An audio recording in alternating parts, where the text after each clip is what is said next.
হে গাইছ একজন সৰু মানুহ আৰু সেই সৰু মানুহজনে অলপ টকা মূলধন লৈছিল এটা বিজনেছৰ কাৰণে আৰু অলপ টকা মূলধন লৈ কিনে একদিনত কিমান টকা ইনকাম কৰে আপোনালোকে শুনিলে আচৰিত হ'ব।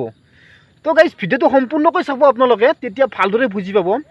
আৰু আমি সচৰাচৰ কি কৰোঁ, আমি যদি এটা বিজনেছ কৰিম বুলি ভাবোঁ, যদি বেকাৰ থাকোঁ কোনোবাই, যদি ভাবোঁ বুলি এটা বিজনেছ কৰিম আৰু বিজনেছ কৰিম বুলি ভাবিলে আমি সদায় চিন্তা কৰোঁ 2 লাখ 3 লাখ 5 লাখ 50 লাখ 1 কোটি আৰু এইখিনি পইচা ইমান টকা মূলধন হ'লে আমি বহুত টকা ইনকাম কৰিব পাৰিম, হয়নে গাইছ? আমি তেনেকৈ ভাবোঁ, কিন্তু সেইটো মিছা কথা। কিন্তু আমি এনেকৈ ভাবিব নোৱাৰোঁ নেকি?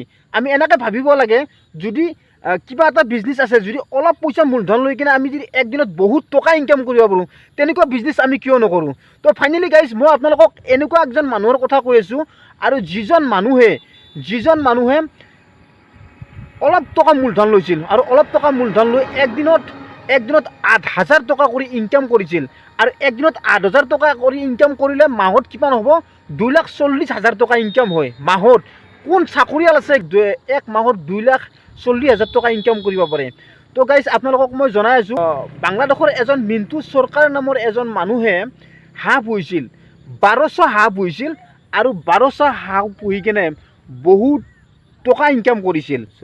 তো ফাইনেলি গাইছ মই অলপমান ভিডিঅ'টোৰ অলপমান স্কিপ দেখুৱাই দিছোঁ আপোনালোকক, অকণমান চাই লওক। তো এই মানুহজনে নিজে কৈছে,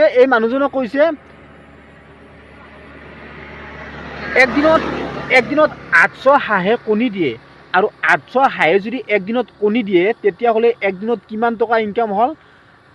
8,000 টকা। আপোনালোকে চিন্তা কৰক, 8,000 টকা যদি একদিনত ইনকাম হয়, মাহিলী 2,40,000 টকা। তো ফাইনেলি গাইছ কেনেকুৱা, মানে আমি সকলোৱে তেনেকুৱাকৈ ভাবিব লাগে, সৰু বিজনেছ কৰক, বহুত টকা ইনকাম কৰক।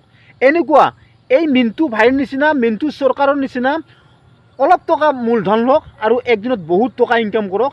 আমি ইমান টকাৰ সপোন দেখিলে কি হ'ব ভাই? অলপ পইচাতে আমি বহুত টকা ইনকাম কৰিব পাৰোঁ।